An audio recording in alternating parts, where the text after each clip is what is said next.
It's the first day of October and we got 4 games for you on tap tonight. My name is Andrea Sachenko and you're watching Daily KHL Update. We head to Yekaterinburg first, where Afton Tbilisi, who have lost 4 in a row, face Lokomotiv. It doesn't take home side long to get on the board. Ivan Vishnevsky blasted in from mid-range right off a one face-off in the offensive end. There's no stopping that rocket. Afton Tbilisi making a 2-0 hockey game late in the period. Then Saxon motters into the zone and wrists it past Alexander Lazushin for his 4th of the season. Loko get a goal back late in the second period as Nikolai Kovalenko converts on a power play of a stellar solo dash. Gotta be one of the best sellers we're gonna see all week.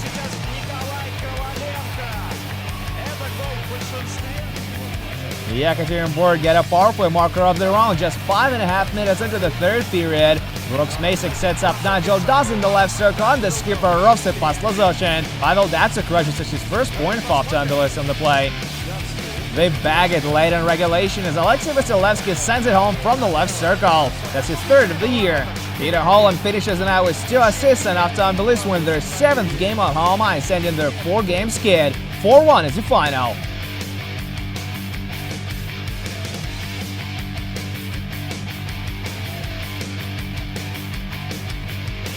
Our next stop is in Ufa, where Salavat Ulayev go up against Torpedo. The Green Machine gets a quick goal on this one as well. Lena Surmak shoots from the right wing and puts it past Anders Lindback. 1-0 Salavat. Torpedo get back even late in the period. Pavel Varfolomeyev scores his first for Nizhny Novgorod with a great display of individual skill.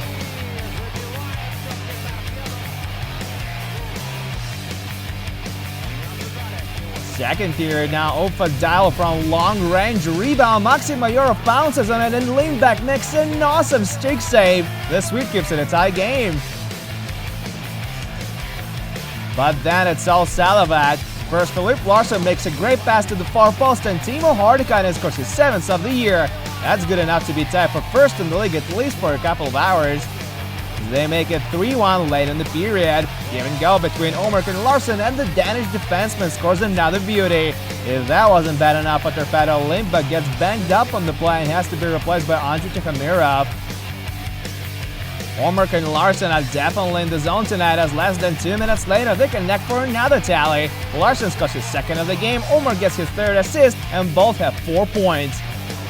Late in the third period, Larson has a great chance to complete his first career KHL hat-trick, but Tikhomirov stops him with his unreal glove save. No header for Mr. Larson tonight. Salavat put a cherry on top a few minutes later as their 4th line gets the job done. 18-year-old rookie Daniil Alalikin scores his first career KHL goal. He played just 3 shifts in the game. Talk about being productive. 17-year-old Shakir Muhammadullah draws his first point in the K as well on this play. A nice touch to a great night for Ufa. 5-1 is the final.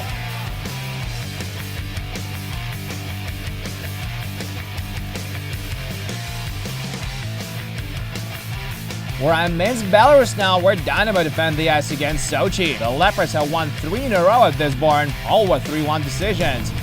First period, Dynamo skate in and an up-man rush. Igor Martynov shields the puck and cuts to the slot, but Ilya Proskurikov does the splits to keep it out.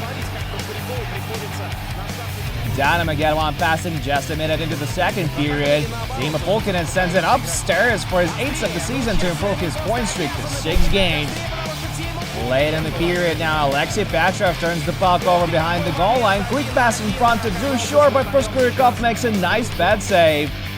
Sochi level it with a bit of a fluke goal. Sergei Shmilov's shot is blocked, the puck goes up in the air, and Jonas Everett loses track of it, and it goes in off his mask. The Leopards catch a lucky break, and the game goes to overtime. Dynamo ended back off 5 into the extra period. 30-year-old Artem Zhimkov scores his first career KHL goal with a one-time in his 51st game. Dynamo ended their 3-game losing streak and beat Sochi on home ice for the first time since 2016. 2-1 overtime is the final. We're gonna end it with a bam. Biggest rivalry in Russian sports is on next. Sparta cross sticks with Red Army. The red and white open scoring just at 8 minutes in. Misha Vishnevsky scores his 2nd of the year with a clapper from the point. But Red Army tied up in the very next shift. Lyndon Bay catches in from the slot. Just 12 seconds separate the two markers. 5 minutes later, Anton Zlobin gets the puck at the hash marks, quickly moves it to Alexander Kokochev, but former Bruins prospect can't beat Ilya Sorokin.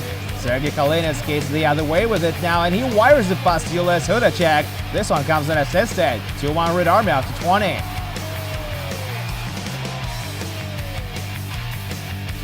And minutes into the second period, Maxim Goncharov jumps out of the penalty box, gets the puck, and scores on his former team. It's a 2-2 tie now. Midway through the frame, Spartak have trouble on the breakout. Konstantin Akulov finds loose change and makes it 3-2. Akulov has points in 5 straight games. Less than 5 minutes later, Mikhail Grigorenko battles for position in front of the net as Jakub Brylov comes out on top and puts it in on the short side. It's 4-2 Red Army now. Spartak swap Hudacek for Pavel Homchenko, but the onslaught continues. Nikita Nestor puts the puck on net from the high slot, and Irzhii Sekac gets the final touch on it. Last minute of the period, Andrei Svedlakov carries the puck in down the left wing, pass across, and Grigorenko scores his second. It's 6-2 for the reigning champs after 40. Spartak show teeth 20 seconds into the third as Marcus Carson nets his 6th of the year. Robin Gonzal gets an assist for the one faceoff. And that's when Kirill Kaprizov steals the show. 3 minutes later, he glides to the net all by himself, gets the puck from Grigorenko, and leaves Homchenko no chance. He scores again exactly 90 seconds later. He gets in front of the net, eyes a fortunate bounce, and bats it in. Looks like Spartak legend Boris Mayorov has headed up and heads for the nearest exit. And maybe it's for the best. Kaprizov completes his natural hat-trick 7 minutes later as Grigorenko draws his 4th point of the night. Unstoppable Kaprizov in just his 2nd hat of the season and now has 9 goals and tops the league. Spartak lose their 14th straight game to the arch rivals, and this one really stings. Red Army 9, Spartak 3.